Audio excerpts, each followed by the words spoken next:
இந்திய மதிப்பு 54,000 ரூபாய்க்கு ஒரு வருஷம் ஃபுல்லாக நீங்கள் ஃப்ளை பண்ணிக்கிட்டே இருக்கலாம் அப்படின்னு சொன்னால் நீங்கள் நம்புவீங்களா?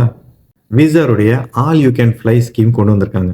அது என்னன்னா €599 கொடுத்து நீங்கள் ரிஜிஸ்டர் பண்ணிட்டீங்கன்னா போதும். ஒரு நாளைக்கு 3 ஃப்ளைட் வரைக்கும் புக் பண்ணிக்கலாம்.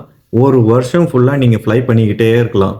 அதோட கண்டிஷன் என்னன்னா 3 நாள்லேருந்து அதாவது 72 ஹவர்ஸ்லேருந்து 3 ஹவர்ஸ் வரைக்கும் நீங்கள் புக் பண்ணிக்கலாம். அண்ட் ஒரு நாளைக்கு 3 செக்மெண்ட் வரைக்கும் நீங்கள் புக் பண்ணிக்கலாம். நெக்ஸ்ட்டு ஒரு வாட்டியை புக் பண்ணும்போதும் நீங்கள் €10 பேமெண்ட் பண்ணணும் புக்கிங் சார்ஜஸாக.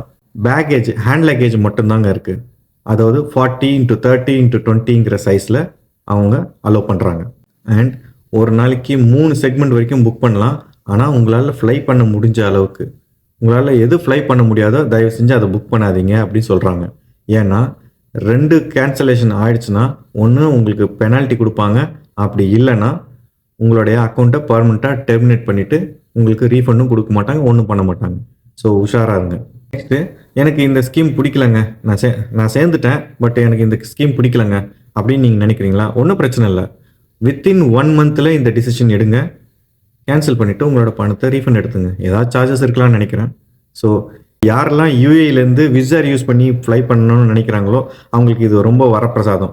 அது மட்டும் இல்லை, யார்கிட்டலாம் யூரோப் விசா இருக்கோ, யாரெல்லாம் யூரோப்புக்கும் சென்ட்ரல் ஏஷியாவுக்கும் மிடில் ஈஸ்ட்டுக்கும் ஃப்ளை பண்ணுறதுக்கு விசாஸ் ஈஸியாக இருக்கோ, ஃப்ரீக்வெண்ட் விசா யாருக்கெல்லாம் இருக்கோ அவங்க எல்லாருமே ஃப்ளை பண்ணலாங்க. இது ரொம்ப ஒரு நல்ல ஸ்கீம்.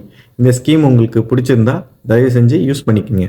ஸோ இது மாதிரியான இன்ட்ரெஸ்டிங்கான இன்ஃபர்மேஷன்ஸ்க்கு என்ன நீங்கள் ஃபாலோ பண்ணிங்க. அன்டில் தட் உங்கள் அமீரகன்.